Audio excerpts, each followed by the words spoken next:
आणि या तालुक्याचा आणि मतदारसंघाचं ज्यांनी 6 दशकाहून अधिक काळ प्रतिनिधित्व केलं असे तुम्हा सर्वांचं दैवत या तालुक्याचे भाग्यविधाते स्वर्गीय आबासाहेबांच्या पुण्यस्मृतीस विनम्र अभिवादन करतो।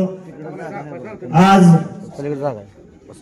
शेतकरी, शेतमजूर, कामगार, दिव्यांग, मच्छीमार आणि मेंढपाळांच्या प्रश्नांना वाचा फोडण्यासाठी या गिरडी गावामध्ये शेतकऱ्यांचा सूड मेळावा आयोजित केलेला आहे। त्या निमित्ताने मंचावर उपस्थित या माढा मतदारसंघाचे खासदार, आमच्या तरुणांचे मार्गदर्शक सन्माननीय धैर्यशील भैया, या राज्याचे माजी मंत्री आणि प्रहार संघटनेचे अध्यक्ष सन्माननीय बच्चू भाऊ, या भागाचं नेतृत्व आणि माजी मंत्री, राष्ट्रीय समाज पक्षाचे राष्ट्रीय अध्यक्ष सन्माननीय महादेवरावजी जानकर साहेब आणि उपस्थित शेतकरी कामगार पक्ष, पुरोगामी युवक संघटना, राष्ट्रवादी काँग्रेस पक्ष, शरद पवारजी गट, शिवसेना उद्धव बाळासाहेब ठाकरे, प्रहार जनशक्ती पक्ष, स्वाभिमानी शेतकरी संघटना, बळीराजा पक्ष आणि या भागातील सर्व वडीलधारी मंडळी, माता भगिनी, तरुण सहकारी मित्रांनो, हा शेतकरी हा जगाचा पोशिंदा आहे आणि या जगामधल्या सर्व जनतेला दररोज 2 वेळ ताटामध्ये अन्न पिकवणारा हा शेतकरी, शेतकऱ्याच्या माफक मागण्या या शासनाकडे असतात। त्यामध्ये वेळेवरती वीज, वेळेवरती पाणी आणि पिकाला किफायतशीर भाव। आज अशी परिस्थिती आहे, दररोज सकाळी 6:30-7 वाजता फोन येतो, या भागातला डाळिंब गेल्यानंतर भैयासाहेब आपल्याला माहित आहे या राज्यामध्ये सर्वात जास्त दूध उत्पादन करणारा हा इथला दूध उत्पादक शेतकरी आहे। सकाळी मी वाढदिवसाला फोन करण्या अगोदर बळीराजाचा फोन येतात की आमची लाईट सकाळी 6 वाजता घालवली, 6:30 वाजता घालवलेली आहे। आज प्रत्येक शेतकऱ्याच्या घरासमोर 20-20, 30-30, 40-40 गायी आहेत आणि त्या गायींची धार काढण्यासाठी लागणारी मशीन आणि मशीनला लागणारी वीज हे सरकार आपल्याला देऊ शकत नाही। पूर्वी 3 फेजचं लोड शेडिंग असायचं, आज मागच्या 2-3 महिन्यापासून दुर्दैव आहे या भागातल्या शेतकऱ्यांचं की सिंगल फेजला सुद्धा शासनाने लोड शेडिंग चालू केलेली आहे।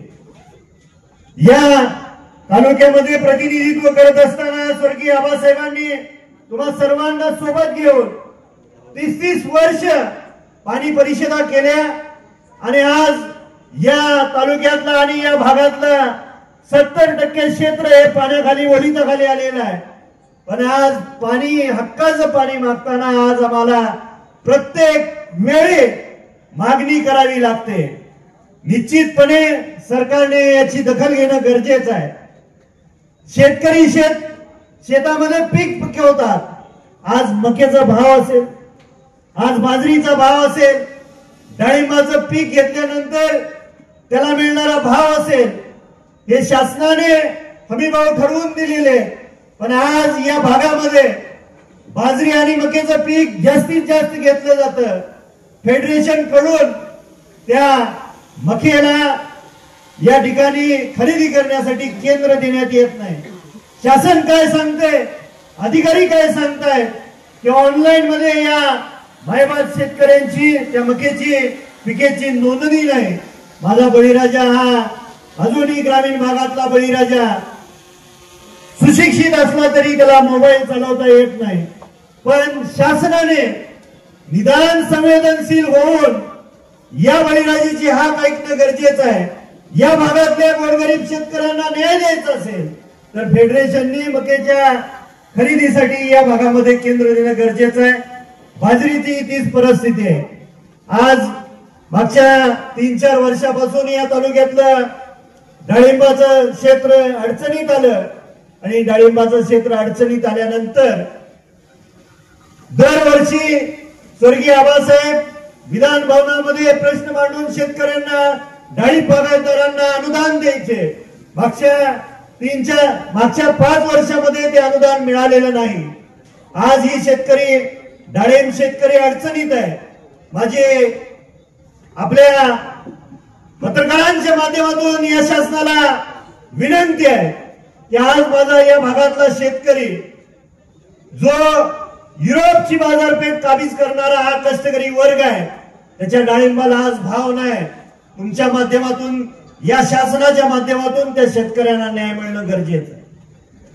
मागच्या 3-4 वर्षापासून डाळिंब अडचणीत आल्यानंतर इथला शेतकरी दूध उत्पादन करायला लागला.